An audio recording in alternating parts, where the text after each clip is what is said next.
விருந்துக்கு அழைப்பு கொடுப்பதை போன்று விரோதிகள், அல்லாஹ்வுடைய விரோதிகள் உங்களை விழுங்குவதற்காக அழைப்பார்கள். சகாபாக்கள் கேட்டார்கள், யா ரசூலல்லாஹ், அப்படி என்றால் நாங்கள் எண்ணிக்கையில் குறைவாக இருப்போமா என்று கேட்டார்கள். நபி ஸல்லல்லாஹு அலைஹி வஸல்லம் சொன்னார்கள், இல்லை இல்லை, நீங்கள் கடலின் நுரையளவு இருப்பீர்கள் என்று சொன்னார்கள். அப்படின்னா யா ரசூலுல்லாஹ், நாங்கள் எண்ணிக்கையில் அதிகமாக இருக்கிற போது எப்படி எங்கள் எதிர்கள் விழுங்க முடியும் என்று கேட்டபோது நபி ஸல்லல்லாஹு அலைஹி வஸல்லம் உங்கள் உள்ளத்தில் வகன் என்ற நோய் வரும் என்று சொன்னார்கள். யா ரசூலுல்லாஹ், வகன் என்றால் என்ன என்று கேட்டார்கள். வகன் என்றால் மரணத்தை வெறுப்பதும் உலக வாழ்க்கை மீது ஆசை கொள்வதும், இதுதான் வகன் என்ற நோய். இந்த நோய் இருக்கும் வரை எதிர்கள் உங்களை துவம்சம் செய்வார்கள் என்று சொன்னார்கள். இதுதான் குஜராத்தில் நடந்தாலும் சரி, முசஃபரில் நடந்தாலும் சரி, எங்கு நடந்தாலும் இதுதான். முஸ்லிம் சமூகம் அல்லாஹ்வை விட்டு வேறு இடத்தில் பாதுகாவல் தேடினாலும், முஸ்லிம் சமூகம் உலக வாழ்க்கையில் ஆசை கொண்டு அவன் அழிந்து போனாலும், கோழைத்தனமாக வாழ்ந்தாலும் நிச்சயமாக எதிர்கள் அவர்களை விழுங்குவார்கள். இல்லை என்று சொன்னால் இந்த சமூகத்திற்கு ஒருவரும் அல்லாஹ் என்னை பாதுகாப்பு இல்லை என்ற நம்பிக்கையோடு அவன் பயணிக்க ஆரம்பித்தால், அல்லாஹ் மறுமை நாள் வாழ்க்கை, மறுமை வாழ்க்கை, நிரந்தர வாழ்க்கை, இந்த உலக வாழ்க்கை ஒன்றுமில்லை, சொகுசு ஒன்றுமில்லை என்று முடிவுக்கு தீர்மானத்துக்கு வருவானேயானால் எதிர்கள் அவனை விழுங்க முடியாது. ஆக இவ்விடத்தில் கொண்டிருக்கிற தீமைதான் இவனை விரோதிகளால் இவனை விழுங்குவதற்கு எல்லா வழிவகைகளையும் வழிகொடுத்திருக்கிறது. இது நம் சமூகத்தில் இருக்கிற தீமை என்று மட்டும் நினைத்துவிடக் கூடாது. எல்லா சமூகத்திலும் இளைஞர்கள் தான் அந்த சமூகத்தை தாங்கி பிடிக்கிற தூணாக இருக்க வேண்டும். ஆனால் கூறி வைத்து இளைஞர் சமுதாயத்தை தாக்குகின்ற வேலையை திட்டமிட்டு அரசாங்கம் செய்து வருகிறது. உங்களுக்கெல்லாம் நற்செய்தி சொல்றேன், நம்ம எல்லாம் தக்பீர் தான் சொல்லணும். ஏன் தெரியுமா? ஆட்சியில கொண்டு வச்சோம் பாருங்க, நல்ல ஆட்சி. தீபாவளி பண்டிகை என்று, தீபாவளி பண்டிகைக்கு மட்டும் அரசாங்கத்தின் மது விற்பனை இலக்கு எவ்வளவு தெரியுமா? யாருக்கா தெரியுமா? எவ்வளவு? 150 கோடி ரூபாய். இந்த கவர்மெண்ட் டார்கெட். டாஸ்மாக் கடையில் அரசாங்கம் விற்பனை செய்ய வேண்டிய இலக்கு என்ன தெரியுமா? 150 கோடி ரூபாய்க்கு மது விற்பனை ஆக வேண்டும். நெல்லையில மட்டும் 10 கோடி ரூபாய்க்கு பிடிச்சிருக்கான். அப்படின்னா அரசாங்கத்தின் டார்கெட் அடிச்சு தாண்டி போயிட்டான். 30 மாவட்டம் கணக்கு, சாதாரண 30 மாவட்டம் கணக்கு வச்சிருங்க. அது சென்னை மாதிரி மெட்ரோபாலிட்டன் சிட்டிலாம் வந்து 6 டைம்ஸ் மேல போயிடும். ஏறத்தாழ 300 கோடி ரூபாய்க்கு அரசாங்கம் திட்டம் போட்டு மது குடிக்க வைத்து, எல்லாம் பெரியாக்கள் தான் குடிச்சாங்களா? வயது முதிர்ந்தவர்களா மது குடித்தார்களா? குடித்ததெல்லாம் யாரு? அப்பா அம்மா அனுமதியோடு குடிக்கக்கூடிய இளைஞன் உருவாக்கும். அம்மா காரி மகனுக்கு சப்போர்ட் எடுத்துருமா, என் பிள்ளை மசனமே ரோட்டெல்லாம் கிடக்க மாட்டான், டீசெண்டா வீட்டில் வந்து 3 அடிச்சுட்டு படுத்துவேன், நானே ஆம்லேட்லாம் போடுவேன். அம்மா வந்து ஆம்லேட் போடுற அம்மாவா மாறிட்டான். இல்லை நம்மளாம் ஸ்மோக்கிங் பண்ணியிருக்கோம். ஸ்மோக்கு வாசனையை பார்த்து எங்க அம்மா 60 மணியால பொட்டங்களை அடிச்சுங்க. எனக்கு ஞாபகம் இருக்கு. ஓட செத்த பயல, அயோக்கிய பயல, குடிகெடுத்த பயல, சிகரெட்டை வாயில வச்சதுக்கு குடிகெடுத்த பயலன்னு சொல்லி ஓட அடிச்சு ஞாபகம் இருக்கு. இப்ப அம்மா எப்படி ஆயிட்டான்? டீசென்ட் ஆயிட்டான். என் மகன் நல்ல பையா, ரோட்டெல்லாம் போய் குடிக்கிறது கிடையாது. வீட்டுல வந்து லேசா 3 போடுவான். நான் 2 ஆம்லேட் ஃப்ரெண்ட்ஸோட வருவான். ஃப்ரெண்ட்ஸோட மச்சான் அக்காலை கட்டி கொடுக்க மாதிரியே சொல்லுவான், மச்சான் 3 மச்சான் வந்துடுவான். ஒரு அக்கா தான் இருப்பான் அவளுக்கு. 3 மச்சான் கூட்டு வந்து நினைச்சுவான். வீட்டிலேயே அம்மாக்காரி ஆம்லேட் போட்டு மகனுக்கு குடிக்க வைக்கிற மோசமான சமூகம் உருவாயிடும். அது முஸ்லீம் வீடுகளையும் சேர்த்தா நான் பேசுறேன். முஸ்லீம் வீடுகளிலேயே ஆண்மகன் தன்னுடைய சுயமரியாதை இலக்கான சாயங்காலம் போக ஜம்முன்னு தான் போறான். அப்படி ஒயிட் ஷர்ட்லாம் போட்டுட்டு தான் போறான். நைட்டு வரும்போது தான் லெஃப்ட் ரைட் அடிச்சு அப்படியே ரோட அகலத்தை அளந்துக்கிட்டே வரான். வாசல்ல வந்து கதவை தட்டும் போதுதான் மனைவி இவனோடு வாழணுமா என்று மனைவி நினைக்க, அதாவது நல்லா பாருங்க, ஒரு பெண்களுடைய எதிர்பார்ப்பை எல்லாம் அழிக்கிறான் ஆண்மகன். அவன் முதலாக அவனை விரல் பிடிக்கிற பொழுது அது ஒரு சந்தோஷமான நிகழ்வு. அப்ப என்ன நினைப்பான்னா, இப்ப இருக்கிற மாதிரி என் கணவன் இன்றைக்கும் என்னோட அன்பாக நல்ல மனிதனா. ஏன்னா கல்யாண மேடையில போகும்போது இவனும் கோட்டர் அடிச்சுட்டு மேடையில உட்கார்ந்துருக்க மாட்டான். இந்த நிலையில என்னை சந்தோஷமாக என் கணவன் வைப்பான் என்ற ஆசையோடு தான் விரல் பிடிக்கிறான். ஆனா இவன் மது குடிச்சு நைட்டு வருகிற பொழுது மலர் மேல அமிலத்தை ஊத்துற மாயினான். இந்த போதையை அடிச்சுட்டு வந்து கதவை தட்டிட்டு வீட்டு வந்து இந்த கெட்ட நாய் தான் குடித்ததோடு மட்டுமல்லாமல் தன் இச்சையை தீர்க்க அந்த துர்நாற்ற வாயோடு போய் அந்த அப்பாவி பெண்மணி இடத்துல அவள் வந்து கல்லானானும் கணவன் புல்லானானும் புருஷன் என்று வாழ்க்கை போய்விடக் கூடாது என்பதற்காக படுக்கையை பகிர்ந்து கொள்கிற மனைவி இடத்துல போய் இந்த துர்நாற்றத்தை கொண்டு திடுக்கிற கேடு கட்ட மனுஷன் எப்படி உருவாயிட்டான் பார்த்தீங்களா? ஒரு அரசாங்கம் எப்படி இருக்கு தெரியுமா? என் நாட்டில் வாழ்கிற என் குடிமகன் நல்ல ஒழுக்க சீலனாகும், பொருளாதாரத்தில் தரம் உயர்ந்து நல்ல சிந்திக்கிற ஆற்றல் கொண்டனாகும், சமூக அக்கறை கொண்ட மனிதனாகவும் வாழ வேண்டும் என்று அரசாங்கம் சிந்திக்க வேண்டும். மாறாக அரசாங்கம் இவன் சிந்தித்து விடவே கூடாது என்று சதா மதுவின் போதையிலே அவனை ஆட்டி அவனிடத்தில் இருந்த பொருளாதாரத்தை சுரண்டுகிற சுரண்டல் நாட்டியை ஒழித்து கட்டியவர்கள் மதுக்கடைகளை ஆங்காங்கே திறந்து வைத்து மக்களை சிந்திக்க விடாமல் ஆழ்த்துகிற இளைஞன் தானே சிந்திப்பான், சமூகத்தை தூக்கி நிறுத்துவான். இந்த இளைஞனை முதுகெலும்பை ஒட்டிக்கிற மதுவை அவன் கையிலே கொடுத்து அவன் நாட்டை பற்றி கவலைப்படாமல் படுத்திருக்கிற சூழலுக்கு அரசாங்கம் தள்ளிருக்கிறது. 300 கோடி ரூபாய்க்கு சரக்கு வித்துருக்கான். நேரா போய் அரசாங்கத்தில் போய் மதுக்கடை அகற்று என்று போராடி பார்த்தார்கள். அரசாங்கம் நகர போகிறதா? மது பாட்டில் கம்பெனிகள்லாம் எங்கேருந்து வருது? ஆட்சியாளர்கள் தான் பினாமிகளாக இருக்கிறார்கள். ஒரு காலம் முடியவே முடியாது. தமிழகத்தில் மது ஒழிப்பு ஒரு காலம் நடக்கவே நடக்காது. மது விலக்கு தமிழகத்தில் வாய்ப்பே கிடையாது. ஓடியான காரணத்தை சொல்வார்கள். நாங்கள் மது விலக்கை நிறுத்தினால், மது விலக்கை கொண்டு வந்தால் கள்ளச்சாராயம் பெருகும் என்று சொல்கிறார்கள். அப்படி என்றால் ஊரில் மற்றவன் கொள்ளையடிக்க அரசாங்கமே கொள்ளையடிக்கலாமா? புரியல, நான் சொல்ல புரியலையா? 2-3 பேர் தனியா போய் என்ன செய்யறான்? செவ்வறு ஏறி குதிக்கான், பேங்க் லாக்கரை உடைக்கான், எல்லாமே கொள்ளையடிக்கான். ஓ, இனி நீங்களாம் கொள்ளையடிக்காங்கப்பா, கவர்மெண்டே மொத்தமா நாங்க என்ன செய்யறோம், நாங்களே ஆளை விட்டு லாக்கர்லாம் உடைச்சு மொத்தமா என்ன செய்யறோம், கொள்ளையடிச்சுக்கிறோம் என்று அரசாங்கம் செய்ய முடியுமா? இதை அரசாங்கம் நியாயப்படுத்தலாமா? அரசாங்கம் நியாயப்படுத்துகிறது. கள்ளுக்கடையை, கள்ளச்சாராயத்தை விற்பனையை பெருக்கிவிடுமாகவே நாங்கள் மதுக்கடையை அடைக்க முடியாது என்று அரசாங்கம் போலியாக சொல்லி மக்களின் வரி பணத்தை சுரண்டி அதில்தான் இவனை குடிக்க வைத்து இவன் குடும்பத்தை அழித்துவிட்டு அவன் கொண்டாட்டி ஜாலியா எடுத்து விட்டு அவளுக்கே உதவி பென்ஷன். அது நல்ல ஸ்கீம். அது அடே நல்லா விளங்கி விடா நீங்கெல்லாம். ஆனா அல்லாஹ் மறுமை நாள் ஒன்று இருக்காம பாருங்க. ஏன் இப்பதான் தெரியும். இந்த ஐக்கிய ஆட்சியாளர்களை எவனும் கேட்க முடியாது. என்ன, எவனும் கேட்க முடியாது. 5 வருஷம் பவரை கையில கொடுத்தாச்சுன்னு அவன் செயல்றதான் சட்டம். ஆனால் இவர் நல்லா நினைச்சு பாருங்க. கணவன் குடிகாரனாக்கி அவன் மதுவின் போதையிலே செத்து போகிறான். அவன் இறந்த பிறகு கொண்டாட்டிக்கு விதவை பென்ஷனை அரசாங்கம் கொடுக்கும். எதுல? அவன் புருஷன் எதை குடித்து அவன் உயிரை துறந்தானோ அதிலே அரசாங்கம் பென்ஷன் கொடுக்கிறது. கெட்ட அரசாங்கம். அப்படி என்றால் இந்த சமூகத்தையுமே யார் தடுப்பது? அரசாங்கத்தை யார் எதிர்த்து குரல் கொடுப்பது? அரசாங்கம் தெளிவாக இருக்கும் என்று சொன்னால் நாட்டு தனி மனிதன் அவன் ஒழுக்க சீலனாக மாறினான்.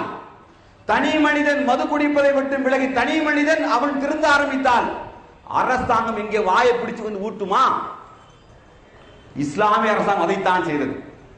நபி ஸல்லல்லாஹு அலைஹி வஸல்லம் வெறுமன மது தடை சட்டம் போடவில்லை. அல்லாஹ் ரப்பீல் ஆலமீன் இதற்கு எப்படிப்பட்ட தண்டனையை சொல்கிறான் சொன்ன போது இறை நம்பிக்கை தான் குடலுக்குள் இருந்த மதுவை விரலை விட்டு வெளியே எடுப்பதற்கு இறை நம்பிக்கை தான் அவர்களுக்கு கூண்டுகோலாக இருந்தது. வீட்டில் இருந்த மதுக்குடுகளை மதினா வீதியிலே ஓடவிட்டு அழகு பார்த்த ஒரு முன்னணி சமுதாயம் முஸ்லிம் சமுதாயம். முடியுமா என்று கேட்கிறான். முடியும் என்று சாதித்து காண்பித்த சமுதாயம் அது.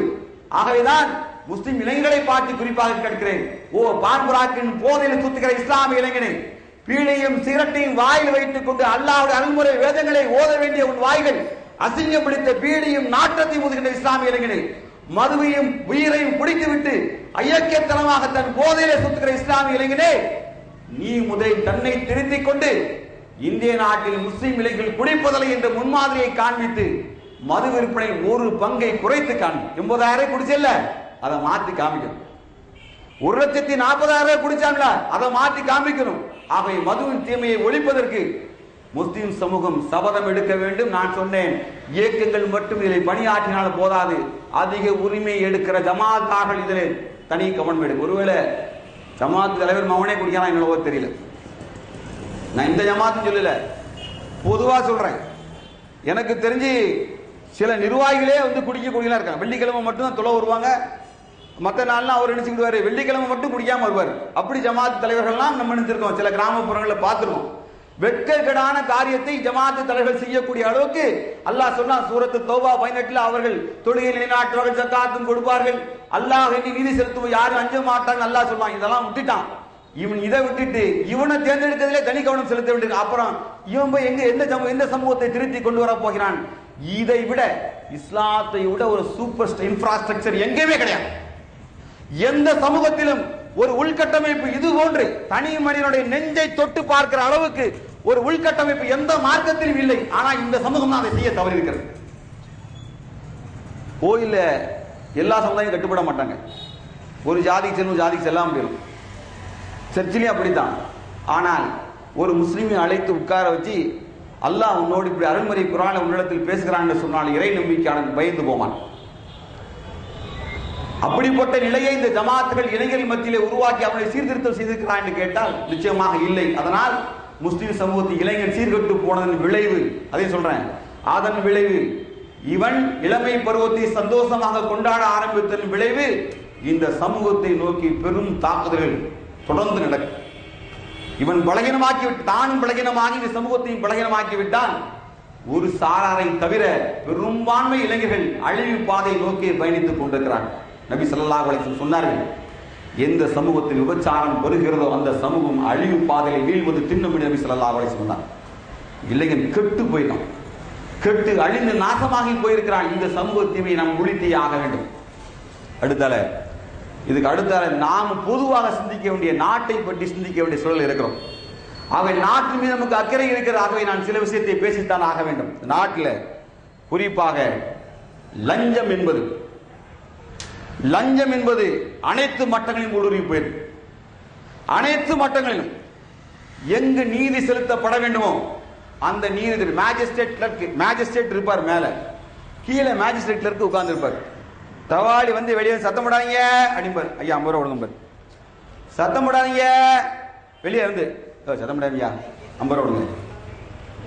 அங்க சீல் கையெழுத்து போடுற இடத்துல, சார்ஜ் ஷீட் அடிச்சு கையெழுத்து போடுற இடத்துல, அங்க நீதித்துறையில எங்க போய் இந்த நாடு திருந்த?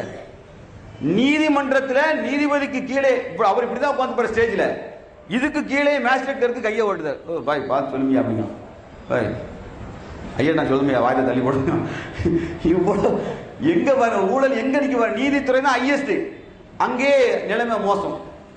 ஒரு ரிட்டையர்டு மாநகராட்சியில் வேலை பார்க்க ரிட்டையர்டு சர்வேயர் நில அளவை பண்றாங்கல்ல, இப்ப ரியல் எஸ்டேட் சூடு பிடிச்சிட்ட, கக்கூசு கூட விடுற கிடையாது, ரியல் எஸ்டேட் சூடு பிக்கப் ஏறி போயிட்டு சர்வேயர் பாடு கொண்டாட்டம். அது மட்டும் இல்ல, வில்லங்க சொத்து எல்லாம் பொதுச்சவரா இருக்கு, எங்க பார்த்தாலும் வில்லங்க சொத்து தான். சர்வேயர் பாடு செம கொண்டாட்டம். எவன் வில்லங்கத்தான் சர்வேயருக்கு ஒரு செல்லான கேட்டு அளக்க விடு வருவார். சர்வேயர் டேப் பிடிச்சவனே சொல்லுவாரு, பாய் 5 சென்ட்னா நான் 10,000 வாங்குவேன். என்னமோ அப்போட்ல சொத்து கொடுக்குற மாதிரி, பாய் 5 சென்ட் அளக்கிறான் தான் நாங்கள் பட்டா போடுறது 10,000 கொடுப்போம். ஒரு சர்வே ரிட்டையர்ட் ஆகும்போது வீட்டில் எவ்வளவு மாதிரி இருந்துச்சு, 50 கோடி ரூபா. ஒரு சர்வே நில அளவையாளர், மாநகராட்சி நில அளவையாளர் ரிட்டையர்ட் ஆகும்போது 50 கோடி ரூபா, 35 கோடி ரூபா அசையா சொத்தை மட்டும் எனக்கு தெரிஞ்ச ஒருத்தன் பத்திரம் ஜெராசோட என்கிட்ட தந்தான். பாய் முடிஞ்ச அவனை பிடிக்க பாய் அப்படின்னு பார்த்துக்கிடுங்க. நிலம் அளக்கிறவன். அப்போ அதுக்கு மேல ரேங்க்லாம் எப்படி போயிருக்கு நீங்க பார்த்துக்கணும். தாசில்தார் அந்த ரேங்க்லாம் போயிருக்கு. அச்சா இது எந்த அளவுக்கு உச்சக்கட்டத்துக்கு போச்சுன்னா, அப்துல் கலாம் ஜனாதிபதியாக இருக்கும்போது என்ன பண்ணிட்டான் ஒருத்தன், இந்தியாவில் ஊழல் எந்த லட்சம் லஞ்சம் இருக்கு நான் நிரூபிச்சு காட்டுறேன்னு சொல்லி என்ன பண்ணிட்டான், நேரா பீகார் கோர்ட்ல போய் அப்துல் கலாம் பேர அரஸ்ட் வாங்கி வந்துட்டான். அப்துல் கலாம் ராஜ்கோட் ரோடு டெல்லின்னு போட்டு ஜனாதிபதினு போடல, அப்துல் கலாம் சன்னாப் அப்பம் பேர் போட்டு ராஜ்கோட்னு போட்டு கீழே வந்து நியூ டெல்லின்னு போட்டு என்ன செஞ்சிட்டான், ஒரு அக்யூஸ்ட் சொல்லி காமிச்சு ஒரு அரசு வரண்ட ஒரு கோர்ட்டு டைரக்ஷன் வாங்கிட்டான். யாருக்கு? லோக்கல் இன்ஸ்பெக்டரையும் அங்குள்ள சூப்பரண்ட் ஆஃப் போலீஸும் பார்ட்டியா சேர்த்து ஒரு கோர்ட் டைரக்ஷன் வாங்கியாச்சு. என்னன்னு, ஜனாதிபதி அப்துல் கலாம் அரஸ்ட். நேரா காப்பி போகுது. இன்ஸ்பெக்டர் பார்த்து யார் அந்த அப்துல் கலாம் சார், வேற யாரும் ஜனாதிபதி அப்படின்னு இருக்கான். நீதிபதி என்ன செஞ்சான், 40,000 நீதிபதி கையெழுத்து போட்டு கொடுத்தான். நீதிபதி யாருன்னே கேட்கல, கண்ணை போட்டு நீதிபதி அரசு வரண்டு கையில கொடுத்துட்டான். நீதித்துறை லஞ்சம் எங்க பேருக்கு பார்க்கணும். நம்ம நிலக்கரி அந்த ஊழல்லாம் வந்து அவனை செயலன்னா செத்துருவான். நான் என்ன சொல்றேன், அரசியல்வாதி செயலைன்னா தான் நம்ம ரொம்ப கவலைப்படணும். அரசியல்வாதி நிலக்கரி ஊழல் பண்ணல, ஸ்பெக்ட்ரம் ஊழல் பண்ணலன்னா நம்ம கவலைப்பட்டு என்ன செய்யணும், ஐயோ எவனுமே தெரிஞ்சுட்டா போலன்னு சொல்லி கவலைப்படணும். அப்படின்னா இல்லை, நாம சாதாரணமாக நினைக்கிற, நாம் ஒரு அற்பமணி நினைக்கக்கூடிய இடத்துல எவ்வளவு இருக்கும் பார்த்தீங்கன்னா, நீதித்துறையில நாட்டுடைய ஜனாதிபதி மேலே அரசு வாரண்ட் காமிச்சு இப்போ அந்த நீதிபதி சஸ்பெண்ட் பண்ணாங்க. அப்போ ஊழல் எந்த அளவுக்கு பெருகி இருக்கு, ஊழல் கடுமையாக பெருகி இருக்கிறது. என்ன செய்யறான், அரசு மருத்துவமனையில எவனா கேப்பாரட்டர் வந்து ஆக்சிடென்ட் ஆகி படுத்தான்னு வைங்க, சட்டம் என்ன, அவன் அனதையாக இருந்தாலும் அரசாங்கம் தான் அவனை பார்க்கணும். ஆனால் கை கால் ஊனமாகி போனால், அவனுக்கு காலில் முறிவு ஏற்பட்டு கெட்டு போட்டால் யார், கம்பவுண்டர் தான் தூக்கி வச்சு கொண்டு போகணும். கம்பவுண்டர் என்ன செய்ய மாட்டாரு, ஆள் இல்ல அட்டெண்டர் இல்லைன்னா தூக்க மாட்டாரு. எதுக்கு ஆள் தேவை, அவன் தூக்கி வச்சு 50 ரூபாய் கொடுக்கணும். 50 ரூபாய் கொடுத்தாதான் அரசு மருத்துவமனையில் அங்கிருந்து ஸ்கேன் எடுப்பதற்கோ எக்ஸ்ரே எடுப்பதற்கோ வெளியே நகர்த்தி கூட்டிட்டு போறான். அந்த அளவுக்கு மோசமான சொல்ல அரசு மருத்துவமனைகள். அனாதைகள் போய் சிக்கினால் அவன் அப்படியே கால் அழுகி செத்துற வேண்டிதான், யாரும் கேட்க போது கிடையாது. எங்க வீடு ஒரு சோறு பிரச்சனை. அப்ப எதிர் தரப்பு போய் என்ன பண்ணான், இன்ஸ்பெக்டர் ரூபா கொடுத்துட்டான். ஏன்ட்ட ஓப்பனா இன்ஸ்பெக்டர் சித்தரஞ்சன் நல்லா கவனிச்சு, நான் ஆக்ஷனோட செஞ்சு காய்ச்சா உங்களுக்கு புரியாது, என்னை கூப்பிட்டு விட்டாரு. அப்பெல்லாம் நம்ம பொது வாழ்க்கையில் ஆரம்ப கட்ட ஸ்டேஜ் இப்படி கைவிட்டார். இதான் ரூபா கட்டு வச்சுக்கிட்டு இப்படி எடுத்து போட்டார். பாய் வாங்க. இல்லை சார், இது என்ன தெரியுமா அப்படின்னா, சார் ரூபா சார் அப்படின்னா. எவ்வளோ தெரியுமா? தெரியா சார். நான் நிற்காம பாரு பாய். ஆமாம் பாய் எனக்கு கொடுத்துருக்கான். எப்படி ரிவால்வர் எடுத்தார், ஒரு சுற்றினார், அப்படி இப்படின்னு சுற்றி காமிச்சார். நான் அப்படி சவுத்தில் சாஞ்சி பார்த்துக்கிட்டே இருந்தேன். அவன் எனக்கே 10,000 சுப்ரீம் கோர்ட் ஜட்ஜினாலும் 1 கோடி ரூபா கொடுக்க தயாராக இருக்கான். பேசாம சவுத்தை எழுதி கொடுத்து ஓடுங்க, சவுத்தை எழுதி கொடுத்துட்டு ஓடு. நான் மேடையில் அதிகமாக அதுக்கப்புறம் தான் நான் பேச ஆரம்பித்தேன். நான் அது வரைக்கும் எனக்கு ஆன்டி போலீஸ் சிந்தனை என்கிட்ட வந்ததே கிடையாது, உண்மையிலே கிடையாது. நான் வந்து ராணுவத்தில் பணியாற்றுறேன், டிஃபென்ஸ் ஃபோர்ஸ் எனக்கு ரொம்ப மரியாதை உண்டு. ஓப்பனாக இப்படி கெட்ட தூக்கி டேபிள் அடிச்சுட்டு இப்படியே பிஸ்டலை தூக்கி வச்சுட்டு அவருக்கு தீவிரவாதிகள் த்ரெட்டனிங் இருக்குன்னு சொல்லி காரணத்தை காமிச்சு ஸ்டன் கன்லாம் கொடுத்து கன்மேன்லாம் கொடுத்துருக்காங்க. ரிவால்வர் பிஸ்டலை தூக்கி போட்டு இப்படி ஓப்பனா நான் அப்படி செவுத்துல சாஞ்சி என்ன பாய் முடியுமா முடியாதுன்னாரு. நான் சொன்னேன் சார் செஞ்சிருவோம், எங்க அப்பா இறந்து போன எங்க அப்பா வர சொல்லுங்க, எங்க அப்பா வந்தவருக்கு நான் நினைச்சிறேன் இது கையெழுத்து போடணும் அப்படின்னு. விழுங்காந்துக்கு பாய் தேவையில்லாம பண்ணாத போட்டு ஓடு அப்படின்னு என்கிட்ட. அப்புறம் அதுலேருந்து 10 நாள் கழிச்சு பார்க்க குமுதரவு போட்டாலும் சித்தரஞ்சனுக்கு 110 கோடி ரூபாய் சொத்துக்கு குமுதரவு போட்டாலும் பத்திரிகையில் போடுறான். 110 கோடி ரூபா. எப்போ நான் சொல்லுவேன் 99ல் 110 கோடி ரூபாய் ஒரு ஆய்வாளருக்கு ரிட்டையர்ட் ஆகி போகும்போது 110 கோடி ரூபாய் சொத்தோட போறாரு. இங்க போய் அங்க என்ன ஒரு சுவிஸ் பேங்க்ல போய் 70 லட்சம் கோடி டாலர் அதெல்லாம் வேண்டாம். இந்தியாவிலே வந்து நான் என்ன சொல்றேன்னா, எங்களை மாதிரி நல்ல ஆட்களுக்கு ஒரு கொஞ்சம் போலீஸ் ஃபோர்ஸ் எல்லாம் கொடுத்து கொஞ்சம் பவரை மட்டும் கொடுங்க. இந்தியா கடை 24 மணி நேரத்தில் அடைச்சிட்டு அமெரிக்காவுக்கு நான் 10,000 கோடி டாலர் நாங்க கொடுக்க தயாரா இருக்கோம். அந்த பவரை மட்டும் எங்களுக்கு இந்த ஜஸ்ட் ஒரு 7 டேஸ் மட்டும் கொடுங்க. 7 நாள் கொடுத்தீங்கன்னா இன்ஸ்பெக்டர் மாதிரி நல்ல ஆய்வாளர் எங்களுக்கு என்ன செய்யுங்க, பாதுகாப்பு கையில கொடுத்துங்க. நான் தூக்கி வச்சுட்டு எப்படிங்க இந்த சேக்தாவு தெருதல் தெருப்பேரு தெரு ஃபுல்லா ரூபாயா அனுப்பிக்காங்க. தெருல நீங்களாம் என்ன செய்யணும், இப்படி தாண்டி தான் போகணும். அப்ப அந்த அளவு ரூபாயை கொட்ட முடியும். அந்த அளவுக்கு ஊழல் லஞ்சம் பெருகி இருக்கு. இதை லேசா நினைக்க கூடாது. எங்கே போய் முடியும் தெரியுமா? சராசரி மக்கள் தலையில போய் வீழ்ந்து அவன் தற்கொலை நிலைக்கு போயிடும். பணம் ஒரு இடத்துல குமிஞ்சிடும். ஏன் தெரியுமா? இந்த பணங்களை பகிரங்கமாக வெளியே கொண்டு வர முடியாது. ஞாபகத்தில் புரிஞ்சுக்கிடுங்க, பணம் புழக்கத்தில் வராது. இந்த பணங்கள் பதுக்கித்தான் வைக்கப்படும். ஆகவே பணம் புழக்கத்தில் வராத காரணத்தினால் நிச்சயமாக நம்மிடத்தில் பண வீழ்ச்சி ஏற்படும். இது யாருக்குன்னா விலைவாசி உயரும். டாலரை கணக்கிட்டு விலைவாசி உயர்வு ஏறுகிற பொழுது ஏழை மக்கள் செத்து போவான், வறுமை கோட்டில் கீழ் தான் வாழ்வான், அவன் அழிந்து போவான், கடன் விகிதாச்சாரம் ஏறும். இந்திய நாட்டு அரசாங்கம் தனி மனிதன் கையில் பணம் குவிந்த காரணத்தை உலக வங்கியிலே கடன் வாங்குவான். உலக வங்கியுடைய வட்டி பணங்கள் இந்திய நாட்டுடைய எல்லா பொருட்கள் மீது வரியாக மாறும். சுமைகளை நான் சுமந்தாகவே லஞ்சத்தை ஊழலை சாதாரண காரியமாக இந்த சமூகம் கருதி கொண்டிருந்தால் ஒரு கட்டத்தில் இந்த மக்கள் நிச்சயமாக அரசாங்கத்துக்கு எதிராக ஆயுதம் தாங்கி போராடிய சூழலுக்கு போயிடும், மோசமா போயிடும். அப்புறம் நீங்க துப்பாக்கி தூக்கிலாம் பிரயோஜனம் கிடையாது, எல்லாம் முடிஞ்சு போயிடும். சாதாரணமாக நினைக்காதீர்கள். விலைவாசி உயர்வுக்கு அடிப்படை காரணத்தில் ஒன்று இந்த லஞ்சம் ஊழல். இதை சாதாரணமாக இந்த மக்கள் எடுத்துக் கொள்கிறார்கள். அதை ஒரு பெரிதாகவே கருதுவதில்லை. சும்மா இந்த என்ன மக்கள் முன்னால் நேருக்கு நேர் இந்த மாதிரி நிகழ்ச்சிகளை சும்மா யாராண்டு தலைவர்களை வச்சு பேச்சாளர்களை வச்சு எழுத்தாளர்களை வச்சு பேச வைக்கிறார்களுடைய நிதர்சனமாக மக்களிடத்தில் கொண்டு போவது கிடையாது. லஞ்ச ஊழலுக்கு எதிராக காம்பெயின் பண்ண அந்த பேர் என்ன அண்ணா அண்ணா சார் எங்க உணரு அண்ணா சார் அட்ரஸே காணும். அண்ணா ஹசாரே லஞ்ச ஊழலுக்கு எதிராக போய் உண்ணாவிரதம் இருந்து பார்த்தாரு. ஃபர்ஸ்ட் டைம் 50,000 பேர் கூடுனான். அப்ப நினைச்சிட்டாரு அடுத்த பிரதமர் நம்ம தான் நினைச்சிட்டாரு. 2,000 கூடுனா 2,000 பேர் கூட வரல. உள்ள பிடிச்சு போட்டுறான்னு பயந்த உடனே அவசரமா என்ன பண்ணிட்டாரு, நான் வந்து உண்ணாவிரத்தை முடித்துக் கொள்கிறேன்னு சொல்லி ஓடிட்டாரு. அவன் ஒரு சாமியார் ஒருத்தர் என்ன பண்ணிட்டான், அவன் எல்லாரும் எதை பார்த்து எதை சூடு போட்டுச்சுப்பாங்கல்ல அது மாதிரி என்ன பண்ணிட்டான். சாமியார் பேர் என்ன ஏறி பிடிச்சு ஓடி தானே, ராம்தேவ் பாபா ராம்தேவ் ஊழலை ஒழிக்க போறேன்னு சொல்லிட்டு என்ன பண்ணிட்டான். அவன் ஒரு 16,000 பேர் எல்லாம் அந்த ஆசனம் பயிற்சி செய்யறவங்கள கூப்பிட்டு உட்கார வச்சுட்டு அவன் ஊழலை ஒழிக்க போற உண்ணாவிரதம் தான். நைட்டு வந்து போலீஸ் விட்டு தூக்குன உடனே அவன் ஸ்டேஜ் ஏறி குதிச்சு இந்த இங்கிலீஷ் படத்துல தாண்டுற மாதிரி தாண்டி ஓடிக்கிட்டு இருக்கான். யாரு? பாபா ராம்தேவ். நான் வந்து தேசத்தில் லஞ்சத்தை ஒழிப்பதற்காக துப்பாக்கி சூடையும் தாங்க தயார் என்று நீ பாபா ராம்தேவ் உட்கார்ந்து இருந்தானா அவன் ஆம்பளை என்ன போலி லத்தி தான் தரையில தான் தட்டான். மேலே எழுந்து குதிக்க ஒருத்தன் தூக்க சொல்ல அவன் தூக்க மாட்டேங்க. அவன் ஓடுதான் ஊருக்கு முன்னாடி. லஞ்ச ஊழலை ஒழிக்கிற லட்சணம் பாரு இந்த தேசம் என்ன தெரியுதா? லஞ்ச ஊழலை ஒழிக்க புறப்பட்டவனை ஒழிப்போம் என்று சொல்லக்கூடிய அளவு. இப்ப என்ன செய்ய முடியும்? அரசாங்கத்தை திருத்த முடியுமா என்று கேட்டால் தனி மனிதன் திருந்தாத வரை இது பிரச்சனைகள் ஆரம்பிக்கும்.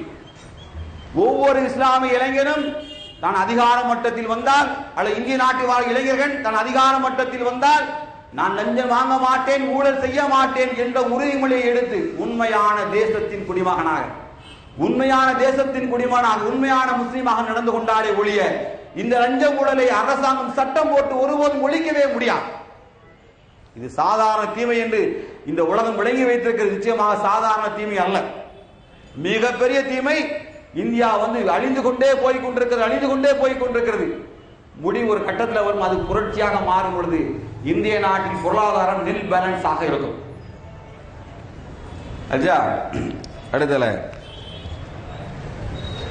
ஸ்போர்ட்ஸ் இளைஞனை மயக்க வச்சுக்கிற அடுத்த முக்கியமான பெரிய தீமை. அதெல்லாம் நீங்க முக்கியத்துவம் கொடுக்கிற விஷயம் நினைத்துக் கொள்ளக்கூடாது. நான் எதை சமூக தீமை என்று ஏன் குறிப்பிட்டேன் என்று கேட்டால், இளைஞன் ஃபுட்பால் மேட்ச் விளையாண்டா 1 மணி நேரம் தான், அதிகபட்சமா 1.25 மணி நேரம். 1.25 மணி நேரம் மேட்ச்ல உடம்புல உள்ள வேர்வையெல்லாம் ரத்தமா சிந்தி வெளியே எடுத்துட்டு ஸ்போர்ட்ஸ் முடிஞ்சது கையை கொடுத்துட்டு போயிட்டே இருப்பான். எந்த விளையாட்டாலும் 1 மணி நேரம் 1.25 மணி நேரம் தான். ஆனா இந்த கிரிக்கெட் இந்த விளையாட்டு போட்டி எப்படி தெரியுமா? ஒரு காலையில 6 மணிக்கு இவன் பள்ளிவாசல வாங்க சொல்லி தொழுதானா இல்லையோ, 6 மணிக்கு நான் ஊர்ல 5 டீம் இருப்பான். எவன் கிரவுண்ட முதல்ல பிடிக்கணும்னு என்னமோ சொர்க்கத்தை ஜன்னத்தில் ஃபிர்தௌஸ்ல இடம் பிடிக்க போற மாதிரி முஸ்லீம் இளைஞர்கள் ஆளுக்கு மட்டையும் கிரிக்கெட்டையும் தூக்கிட்டு கிரவுண்ட்ல போய் முதல்ல ஆஜர். அங்கே ஃபர்ஸ்ட் பவுலிங் போட்டு ஆரம்பிக்கிறதுனா அவன் லுகர் வாங்க சொல்லி ஆகும், அசர் வாங்க சொல்லி ஆகும், மகரிப் வாங்க. ஒரே மச்சான் ஹேய் மச்சான் 4டா, ஏ மச்சான் 6டா, டே மச்சான் ஒக்காடான்னு சொல்லி அடிச்சு எழுதிடுவான் நாசமா போய் கிரவுண்ட்ல. அப்புறம் கிரவுண்ட்ல என்ன ஒண்ணுக்கு வந்தா என்ன, இஸ்லாமிய அடிப்படை உட்கார்ந்து கடுவான தண்ணி ஊத்திவேன் மாடு மாதிரி நின்று அடியும். சர் யாரு இந்த இயக்கிய பையன் தான் களிமா சொல்ல சொல்லி அங்கே வச்சு அப்பவும் பிடிச்சிக்கிட்டே சொல்லுவான். அவ்வளவு பொறுக்கி பையனா இருக்கான், கொஞ்சம் கூட மார்க் அறிவு இல்லை. அல்லாஹ் சொல்றான், காலம் நானாக இருக்கிறேன், காலத்தை வேஸ்ட் பண்ற மோசமான கூட்டம் இஸ்லாமிய இளைஞர்களாக இருக்கிறான்.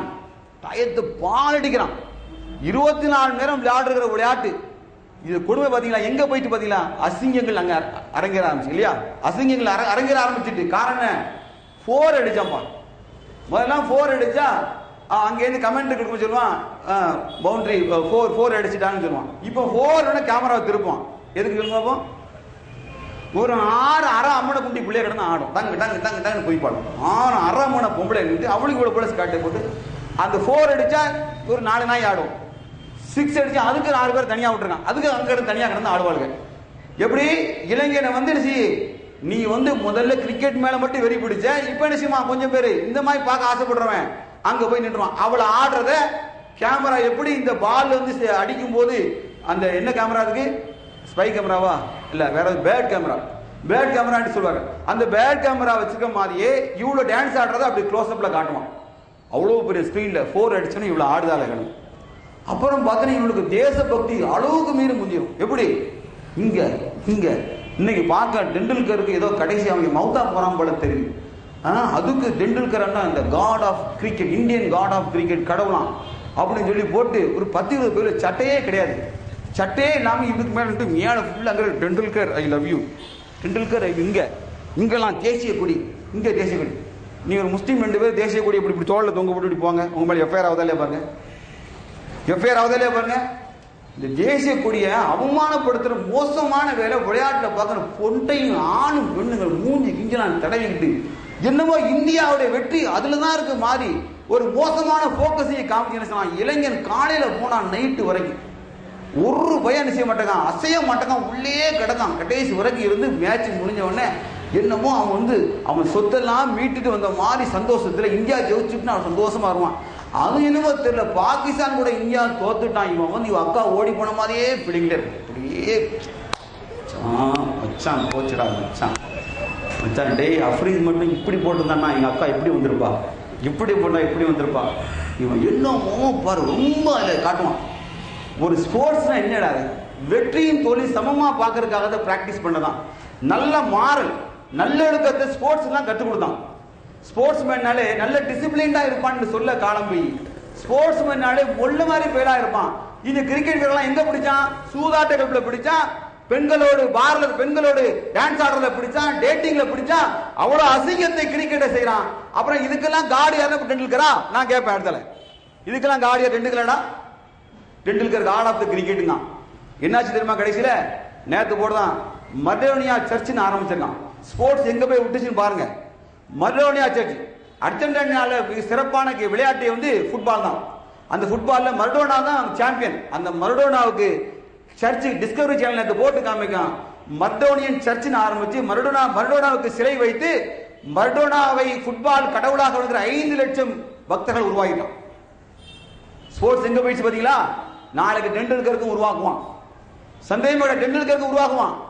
இவன் எப்படிப்பட்ட கேடுகட்ட இளைஞன்னா, மகேந்திர தோனி மும்பையில ஒரு வட்டம் முடி வெட்ட வந்துட்டான். மகேந்திர தோனி ஒரு ஹேர் ட்ரெஸ்ஸிங் கடையில முடி வெட்டிட்டு இருக்கான். தகவல் கிடைச்ச உடனே சண்டால பயில ஒரு 10,000 பேர் தெரியுமா, கல்லூரி மாணவிகள் உட்பட பொம்பளை பிள்ளைகள் உட்பட ஏய் டோனி, ஏய் டோனி வாணி, பொம்பளை பிள்ளைகளை காட்டுற பொம்பளை டேய் டோனி வாணி வாணி கூப்பிடுங்க. அவன் அங்க ஏடா முடி வெட்ட போறான்டா, நல்ல வேலை கக்கூசு போகாம போனான், பரதேசி போயிடா, ஏன்டா இப்படி ஆயிட்டீங்க? ஸ்போர்ட்ஸ் என்னடா, ஸ்போர்ட்ஸ் என்னடா, 1 மணி நேரம் நம்மளுடைய எஃபர்ட்டை காமிச்சிட்டு போயிட்டே இருக்குது. ஆனால் ஸ்போர்ட்ஸ் என்னாச்சு? இளைஞர்களை வழிகெடுத்திருக்கு. நாளையும் பொழுதையும் வீணடிக்கிற முக்கியமான வேலை. சாதாரணமா நினைக்காதீங்க. இளைஞரை வந்து இந்த தேசத்தை பற்றியோ அவனது தனிநபர் வருமானத்தை பற்றியோ அவன் சார்ந்திருக்கிற சமூகத்தை பற்றியோ சிந்திக்க முடியாத அளவுக்கு முழுமையாக மயக்கத்தில் ஆக்கி வைக்கிறது. முழு மயக்கத்தில் வச்சுக்கு ஸ்போர்ட்ஸ் நீங்க சாதாரண நினைக்காதீங்க. அதுல இருந்து கிரிக்கெட் பேர்கிட்ட போய் கேட்டுக்காங்க. என் தம்பி மகன் நான் வீட்டில் பார்த்தேன்.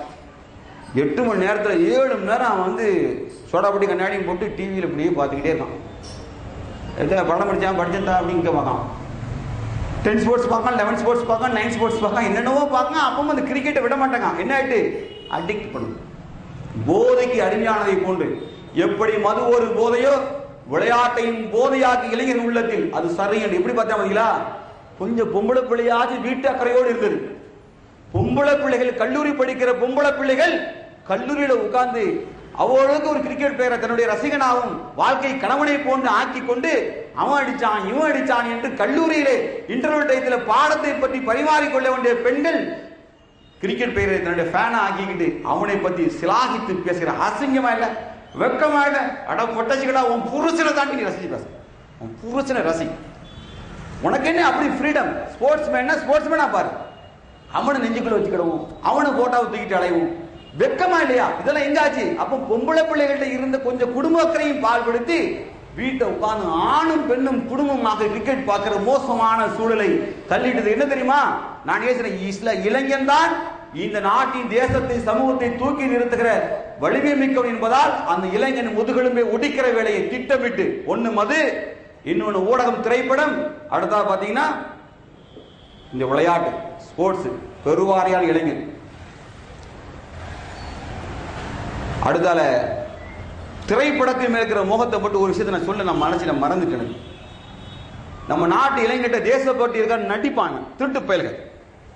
கார்கில் வார் நடந்த போது நடந்த சம்பவத்தை சொல்றேன். கார்கில் வார் நடந்த போது மாவட்டத்தில் முக்கியமான பகுதிகளில் மாவட்ட ஆட்சித்தலைவர் உத்தரவின் பேர்ல நிதிக்காக உண்டியல் வச்சாங்க. தெரியுமா? யாருக்கா? பப்ளிக்ல உண்டியல் வச்சாங்க.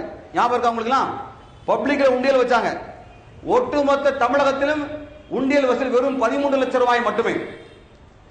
இவன் எப்பேற்பட்ட இந்த இளைஞன் தெரியுமா? இந்த கார்கில் நிதி வசூலுக்காக மதுரையில் நட்சத்திர இரவு நடந்தது. ஸ்டார் நைட் நடத்தினான். நடிகைகள் ஆட்டம் போடுகிற காட்சி. வசூல் தெரியுமா? 17 கோடி ரூபாய். தெரிஞ்சுக்கிங்க, 17 கோடி ரூபாய் நடிகைகள் ஆட்டம் போடுவதற்காக கொடுத்தான். அப்ப இப்படி கார்கில் பேரை சொல்லி அம்மன் ஆட்டம் போட்டான். ஆனால் கார்கில் பேர் போருக்காக நிதி வழங்கு என்று தெருமுனை வீதிகளிலே உண்டியல் வைத்த போது ஒட்டுமொத்த தமிழகத்தின் வசூல் தொகை வெறும் 13 லட்சத்தை தாண்டல. அப்படின்னா எந்த அளவுக்கு அடிக்ட் ஆகி வச்சிருக்கான் பாருங்க. தேசத்தின் பெயரை இவன் தரமாட்டான். அன்றைக்கு சுதந்திர போராட்டம் நடந்த போது நேதாஜி படையில இருந்த எம்ம வீரர்கள் அணிஞ்ச வள்ளல் பக்கீர் கப்பல் வாங்கி கொடுத்தான். யாருக்கு? பாபு சிதம்பரத்துக்கு. 1.25 லட்சம் ரூபாய் அன்றைக்கு மதிப்பு. இன்றைக்கு வந்து 10 கோடி ரூபாய் 15 கோடி ரூபாய் மதிப்பு பத்தாது. எங்க கணக்கிலே போட முடியாது. அதையெல்லாம் சிந்தித்து பார்க்க வேண்டிய இடத்துல நம்ம இருக்கோம். இந்த இளைஞன் தேசப்பற்றும் கிடையாது, சமூக அக்கறையும் கிடையாது. காரணம், இவன் நடிகர்களை தன் முன்மாதிரியாக எடுத்திருக்கிறான். விளையாட்டு வீரர்களை முன்மாதிரி எடுக்கிறான். நேரம் போகவில்லையா? மதுவை குடித்து மயக்கத்தில் கிடக்கிறான். தான் சார்ந்த சிந்தனையும் இல்லை, தன் குடும்பத்தை உயர்த்த வேண்டும் சிந்தனையும் கிடையாது, சமூக அக்கறையும் கிடையாது, தேசத்தின் மீது பற்றும் கிடையாது, போலியான இளைஞனாக மாறுகிறான். அடுத்த சமூகத்தின் மேல் முக்கியம், ஏற்கனவே அண்ணன் உள்ள பேசிய ஒரு விஷயத்தை சொல்றேன். நாட்டில் கூடாத ஒன்று மதவாதம், மிகப்பெரிய சமூக தீமை இந்த மதவாதம். இதை இரும்பு கரம் கொண்டு